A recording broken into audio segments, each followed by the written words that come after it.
Pendant longtemps, j'ai utilisé une technique qu'on appelle l'hyperlapse. Le principe est simple.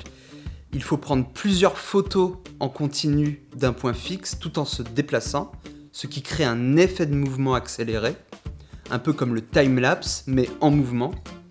Donc je l'ai fait pour plusieurs vidéos, plusieurs projets, pour différents clients, pour différents salons ou parfois de manière expérimentale. Et dans la même période, je pratiquais beaucoup l'argentique, c'est-à-dire que je prenais beaucoup de photos avec ce petit Nikon des années 70 sur pellicule, parce que j'aime le côté esthétique. Et j'ai eu l'idée de croiser ces deux techniques et d'en faire un petit film. Et c'est là que les problèmes et les contraintes ont commencé. Tout d'abord, il y a eu la phase d'écriture. Donc une petite idée marrante et loufoque d'un personnage qui crève la dalle et qui se met à bouffer tous les monuments de Paris. Et j'ai donc créé un storyboard à partir de cette idée-là. J'ai fait appel à un comédien qui s'appelle Fabien Thirlier.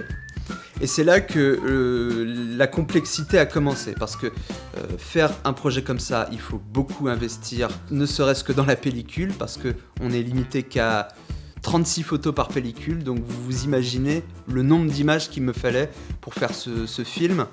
Donc il faut beaucoup de patience, ça demande beaucoup de contraintes, car il faut une certaine distance à respecter avec un mètre entre le comédien et la caméra, puisque c'est par pas, c'est le comédien se déplace, moi je me déplace avec le comédien, et donc je le suis tout le temps. Mais voilà, on ne sait pas ce qui va arriver, on ne sait pas comment va être le résultat.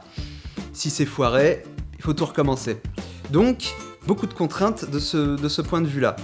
Il y a les changements de pellicule, évidemment, il y a le développement de la pellicule, et il y a le montage. Et le montage, il est avant tout manuel. Donc, il faut tout bien calibrer ensemble, ce qui demande beaucoup de travail, en plus des effets de visuels. Et donc, après une quantité environ de au moins 200 pellicules et 12 mois de montage, de retouches, etc., voici le résultat.